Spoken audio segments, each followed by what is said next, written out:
ونستغفره ونؤمن به ونتوكل عليه ونعوذ بالله من شرور أنفسنا ومن سيئات أعمالنا من يهده الله فلا مضل له ومن يضلله فلا هادي له ونشهد أن لا إله إلا الله وحده لا شريك له ولا نذير له ولا وزير له ونشهد أن سيدنا ومولانا محمدا عبده ورسوله أما بعد فأعوذ بالله من الشيطان الرجيم بسم الله الرحمن الرحيم ولكن الله حبب إليكم الإيمان وزينه في قلوبكم وكره إليكم الكفر والفسوق والعصيان أولئك هم الراشدون وقال تعالى يوم لا يخزي الله النبي والذين آمنوا معه صدق الله العظيم اللهم صل على محمد وعلى آل محمد كما صليت على إبراهيم وعلى آل إبراهيم إنك حميد مجيد اللهم بارك على محمد وعلى آل محمد كما باركت على إبراهيم وعلى آل إبراهيم إنك حميد مجيد رضينا بالله ربا وبالإسلام دينا وبمحمد صلى الله عليه وسلم نبيا ورسولا قابل صد تکریم بزرگان محترم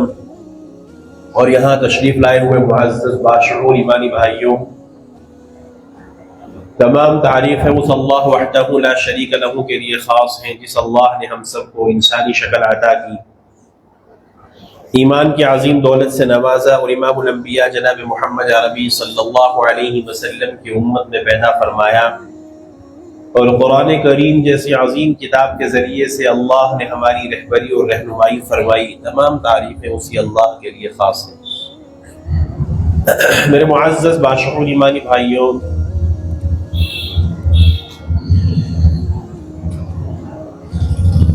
اللہ تعالی نے قرآن کریم کے ذریعے سے جس کتاب کو اللہ نے اپنے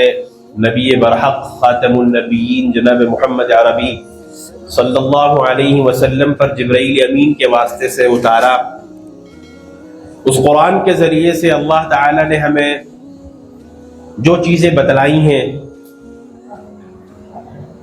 قرآن کریم میں اس پہ اگر غور کیا جائے تو سب سے اولین درجے پر، سب سے پہلے اور سب سے زیادہ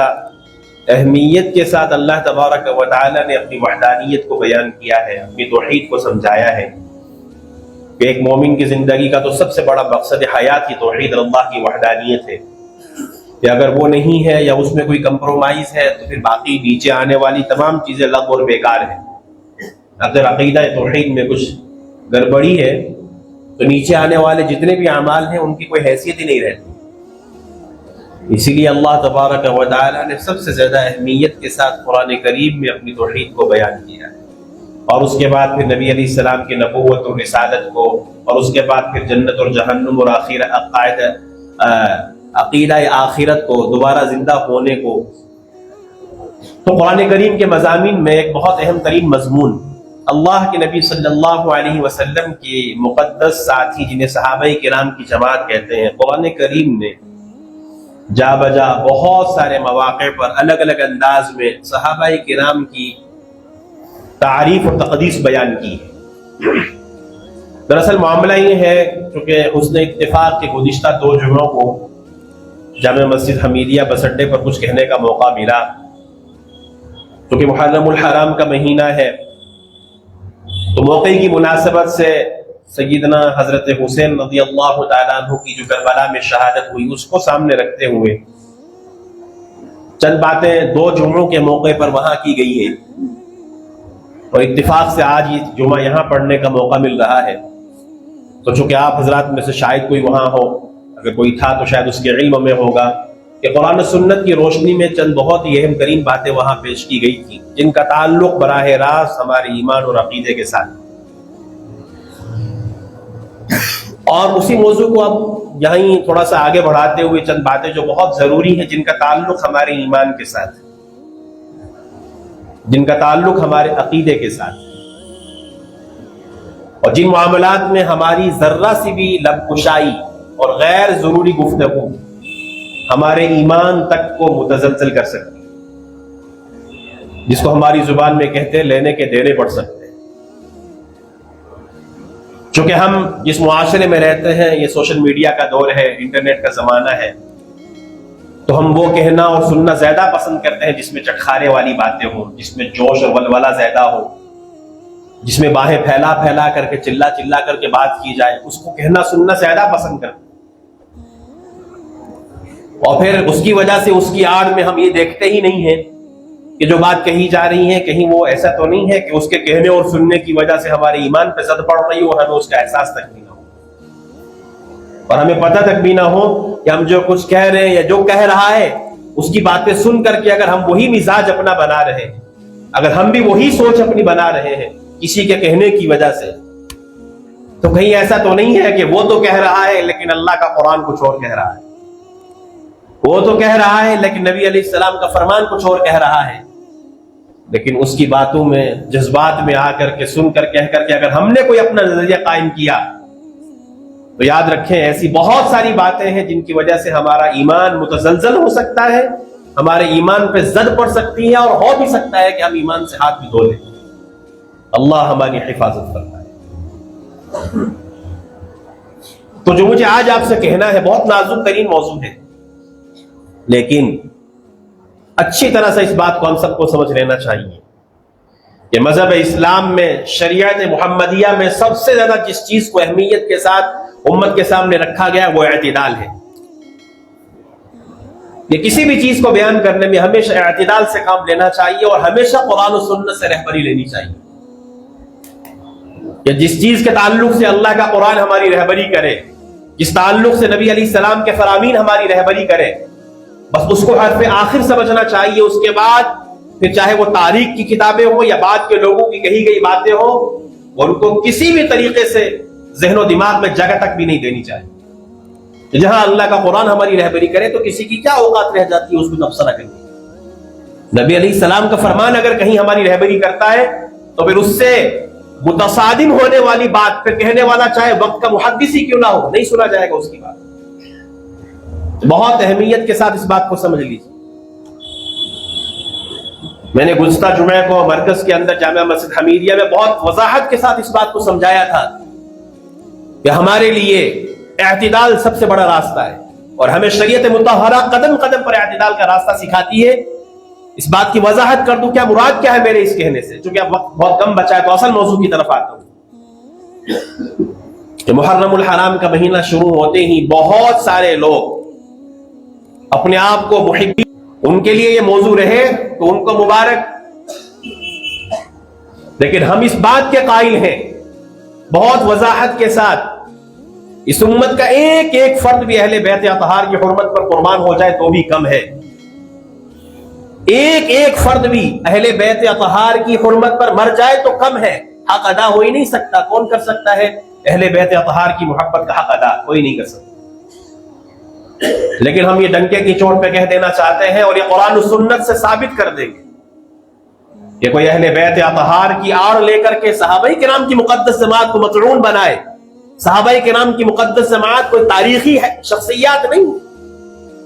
صحابہ کرام کی جماعت کوئی بعد کے لوگوں کی گڑی ہوئی کہانیاں نہیں ہیں، صحابہ کرام کی جماعت تو قرآنی شخصیات ہے۔ تو کوئی ان کی آڑ لے کر ان کی محبت کا دم بھر کر کے ان کو اگر طعن و تشنیع کا نشانہ بنائے گا تو ہم اعتدال کے ساتھ کہہ دینا چاہتے ہیں جس طرح اہل بیت اطہار سے نفرت کرنے والا مومن نہیں ہے، ہم اہل بیت اطہار اور صحابہ کرام کے درمیان تفریق کے قائل نہیں ہیں۔ یقیناً اہل بیت اطہار کا درجہ بہت عظیم ہے، لیکن اس طرح تفریق کرنا کہ اہل بیت اطہار اور صحابہ کرام کوئی دو الگ الگ جماعتیں تھیں اور ان کے درمیان بہت خلیج تھی، یہ ان ملعون اور ان لوگوں کا کام ہے جو شریعت مطہرہ کو سمجھتا ہی نہیں ہے، قرآن و سنت کو جنہوں نے سمجھا ہی نہیں۔ ہمارا عقیدہ یہ ہے کہ صحابہ انبیاء کی طرح معصوم نہیں ہے، لیکن صحابہ کرام مغفور اور مقبول جماعت ہے اللہ کے نزد۔ کہ میری صحبت میں رہنے والا، کسی اللہ والے کی صحبت میں رہنے والا، کسی پیر کی صحبت میں رہنے والا، لوگ اس کو بھی چومتے اور چاٹتے ہیں کہ بھئی اس نے تو فلاں پیر صاحب کی صحبت لی تھی، اس نے تو فلاں اللہ والے کی صحبت لی تھی، اور اس نے تو ان کو دیکھا ہے، تو لوگ ان کے ہاتھ پاؤں چومتے ہیں۔ اور جنہوں نے اللہ کے نبی علیہ السلام کو دیکھا اور قدم قدم پر نبی علیہ السلام کی معاونت کی دین کے معاملے میں، کتنی آسانی کے ساتھ لوگ منہ اٹھا کر کے ان پہ سب و شتم کر لیتے ہیں۔ وہ اپنے ایمان کی ذرا فکر کریں۔ حضرت عبداللہ ابن مسعود رضی اللہ تعالیٰ عنہ کے قول سے اپنی بات کو شروع کرتا ہوں، اللہ کرے کہ اس 20 منٹ میں کچھ کہہ سکوں اور ہم سمجھ سکیں۔ چونکہ میں پہلے کہہ چکا ہوں نا، اس سوشل میڈیا کے دور میں ہمیں وہ بہت ساری باتیں کہ جو شریعت و سنت سے متصادم تھی، لیکن ہم کسی کے کہنے کے چکر میں آ کر کے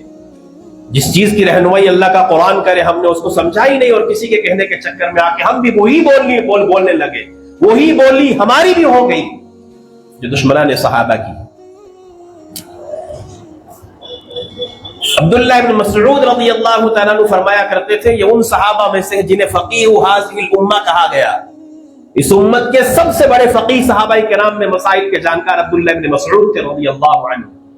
صحابہ کرام کی مقدس جماعت کے ایک عظیم فرد تھے۔ عبداللہ ابن مسعود فرمایا کرتے تھے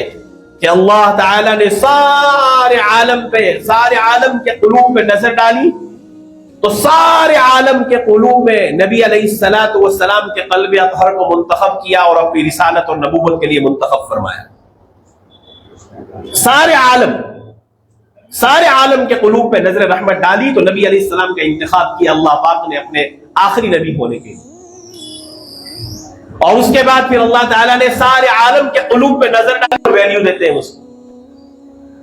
ممبر پارلیمنٹ کا کوئی قریبی وہ چمچا ہو تو کتنی اہمیت دیتے ہیں اس کو، کہ اس سے بھی ہم بگاڑ نہیں کر سکتے، نہ کرنا چاہتے کہ تو ممبر صاحب کا بہت قریبی ہے ممبر پارلیمنٹ کا، ہمارے بہت سارے کام ان کے ذریعے سے ہوں گے۔ ہر ایک اپنا وقار رکھتا ہے، ہر ایک اپنا مقام رکھتا ہے، لیکن چونکہ دنیا میں انسان کے لیے بہت سارے مواقع ایسے آتے ہیں جہاں انسان کو ان چیزوں کی ضرورت پڑتی ہے، تو انسان ان چیزوں کو، رشتوں کو اہمیت دیتا ہے۔ تو پھر اگر سارے عالم میں سے اللہ نے اپنے نبی کی صحبت کے لیے صحابہ کرام کا انتخاب کیا ہے، تو پھر وہ صحابہ کرام کی جماعت جن کے اوصاف، جن کی مدح قرآن کرے، اللہ تعالیٰ اپنے کلام میں جن کی مدح کرے،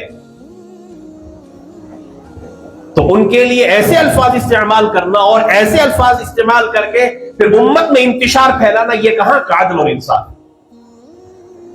جن پر صدیاں بیت گئیں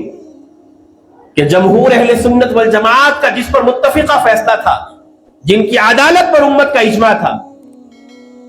اور آج ان لوگوں کو جو پہلے گزر گئے، ان لوگوں کو یہ بات سمجھ میں نہ آئی، اور بعد کے لوگ یہ کہنے پر مجبور ہوئے کہ اہل سنت والجماعت کے بہت سارے لوگوں نے اہل بیت اطہار کی فضائل چھپائے ہیں۔ کس نے چھپائے ہیں؟ اٹھا کر کے پڑھیے، کتنا بڑا الزام ہے ان لوگوں پر جو محدثین گزر چکے ہیں دنیا کے اندر۔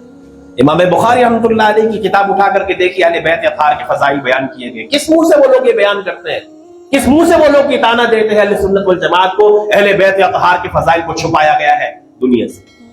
کسی بھی محدث کی کتاب اٹھا کر کے دیکھیے، ساری کتابیں بڑی بڑی اہل بیت اطہار کے فضائل سے، اور اس کے بعد کی زندگی اٹھا کر کے دیکھیے، مجدد الفسانی کو دیکھیے، معین الدین چشتی اجمیری رحمۃ اللہ علیہ کو دیکھیے، شاہ ولی اللہ محدث دہلوی کو دیکھیے، مجدد الفسانی سرہندی کو دیکھیے، اس کے بعد بہت سارے نام لیے جا سکتے ہیں جنہوں نے تو ساری زندگی اہل بیت اطہار کی حرمت پر جان قربان کرنے کی جو ہے دعوت دی ہے، اور عملی طور سے ان کے نقش قدم پر چل کر کے دکھایا ہے۔ تو جنہوں نے اپنا سب کچھ کسی کے لیے قربان کیا ہو، ان کے بارے میں یہ کہنا کہ انہوں نے اہل بیت اطہار کی فضائل چھپائے امت سے، یہ صریح الزام ہے، دھوکہ ہے اور بہتان ہے۔ یہ حقیقت سے پرے کی بات ہے، اس کا حقیقت سے کوئی تعلق نہیں۔ تو ایک طرف تو ہمارا موقف بالکل واضح ہے، اہل بیت اطہار پر ہمارا سب کچھ قربان ہو جائے تو بھی کم ہے، لیکن جو لوگ صحابہ کرام کو برا بھلا کہیں گے، ہم ان کو بھی اتنا ہی مردود سمجھیں گے کہ جو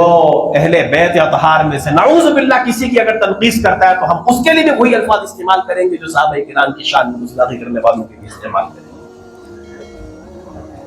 قرآن کریم جن کی تعریف کرے، قرآن کریم جن کی مدح کرے اور جا بجا کرے، الگ الگ انداز میں کرے، تو قرآن سے بڑھ کر کے کون سی تاریخ ہو سکتی؟ کہ لوگ تاریخ کا حوالہ دیتے، ابن عساکر نے یہ لکھا ہے، یہ فلاں نے یہ لکھا ہے، فلاں نے یہ لکھا ہے، یہ ساری تاریخ کی کتابیں ہیں۔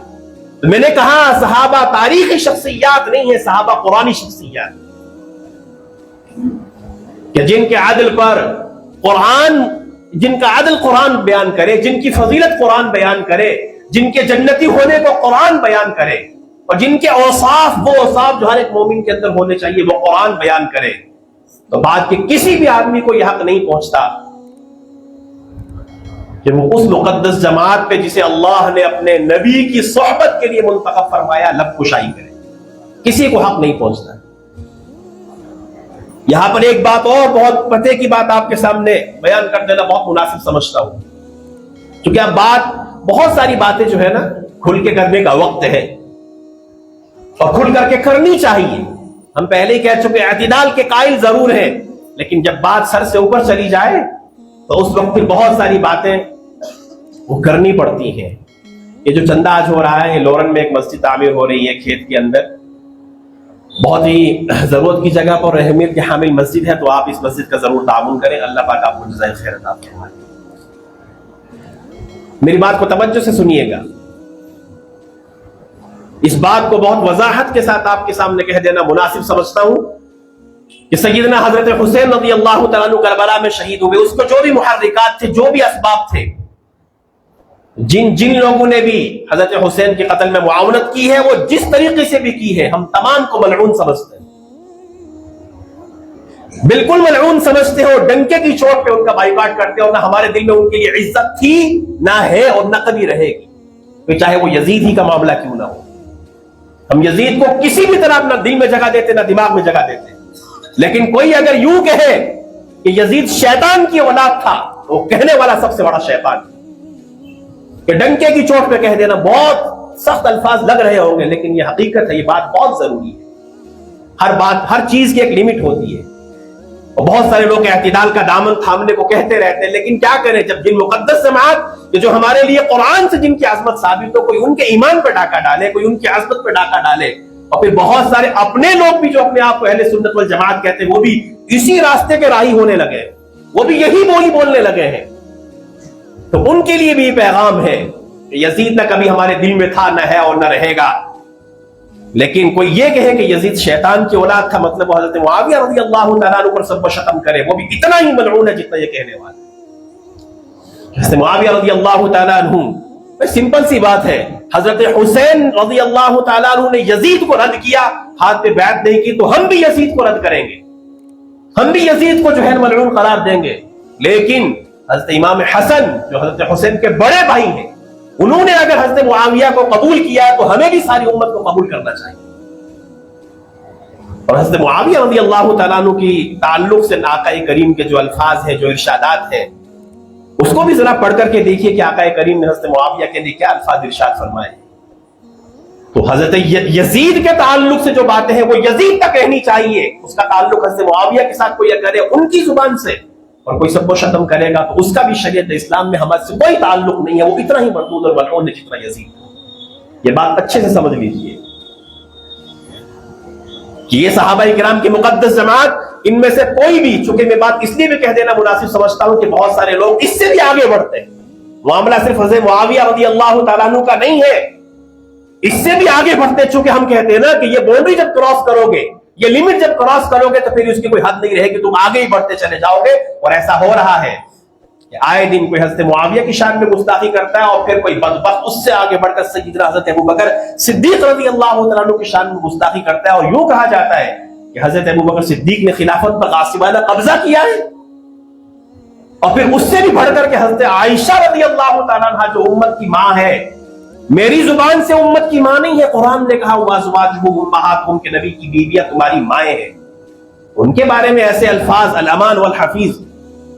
اور ان کے بارے میں ایسے عقائد، اور پھر یوں کہے کہ نہیں اعتدال کے ساتھ چلتے رہو، سب کچھ ٹھیک ہے، ٹھیک نہیں ہے۔ یہ ایمان اور عقیدے کا مسئلہ ہے، یہ ایمان اور عقیدے کا مسئلہ ہے کہ نبی علیہ الصلوۃ والسلام کے سب سے افضل ترین صحابی سیدنا حضرت ابوبکر صدیق رضی اللہ تعالیٰ عنہ کہ جو آج بھی آقا کریم کے ساتھ مدفون ہے، اور ہمارا عقیدہ کل قیامت میں اٹھیں گے تو حضرت ابوبکر اور عمر کے ساتھ آقا کریم اٹھیں گے اور جنت میں بھی ایک ساتھ جائیں گے۔ اگر اللہ کے سامنے پیش کیا گیا اور یوں کہا گا، یہ بھی کسی کی کہنا سنی میں آ کر کے، اے اللہ کے نبی آپ کے ساتھیوں پر سب کو شتم کرتے تھے، اس وقت کس منہ کو لے کر کے آقا کریم کے سامنے پیش ہوں گے؟ کیا منہ لے کر کے اللہ کے سامنے پیش ہوں گے؟ کہ یہ مقدس جماعت جنہوں نے قدم قدم پر آقا کریم کی آقا کریم کا وہ ساتھ دیا ہے، وہ قربانی دی ہے عسرت اور تنگی میں، پریشانیوں میں،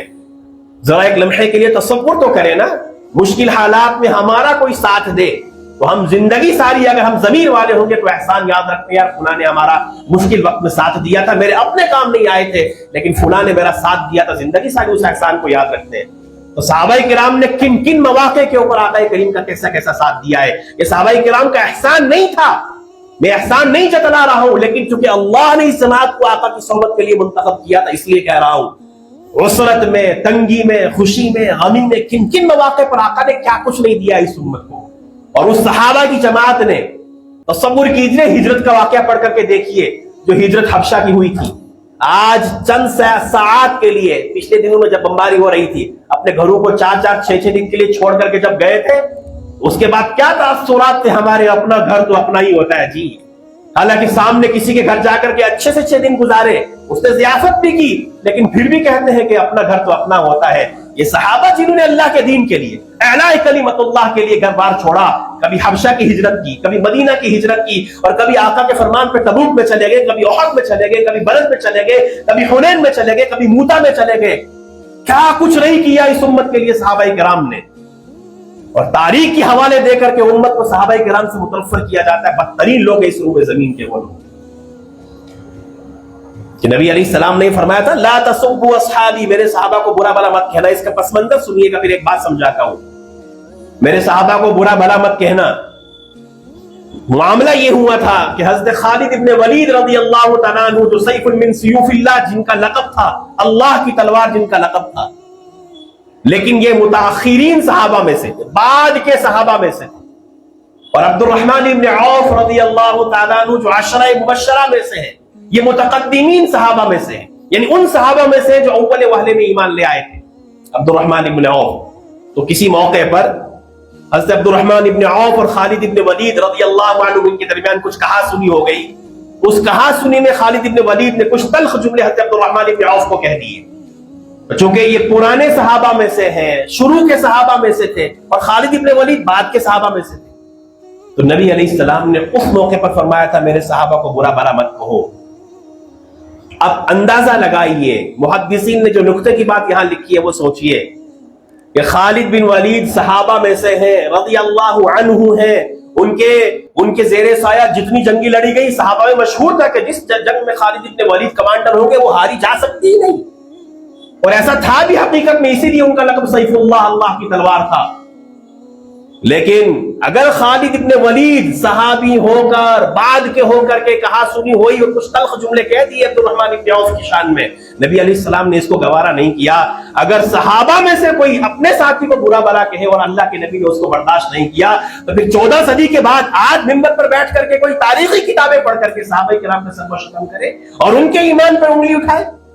جن کے بارے میں قرآن نے کہا ہے وَكُلًّا وَعَدَ اللَّهُ الْحُسْنَى، یہ قرآن نے سب صحابہ کے بارے میں کہا ہے، چاہے وہ مکہ سے پہلے فتح ہونے والے مسلمان صحابہ تھے یا بعد میں والے تھے، جن کے بارے میں قرآن کہے رضی اللہ عنہم ورضوا عنہ، اجماعی فیصلہ ہے، اس میں سابقین الاولین بھی شاملین ہیں اور بعد والے بھی شامل ہیں، اللہ ان سے راضی اور وہ اللہ سے راضی۔ کنتم خیر امت، یہ لقب، یہ قیامت تک کے لیے خطاب صحابہ کی ساری جماعت کے ساتھ ہے۔ آج اہل تبلیغ اس آیت کو پڑھتے ہیں کہ تم بہترین امت ہو، تو امت میں سب سے پہلے صحابہ شامل،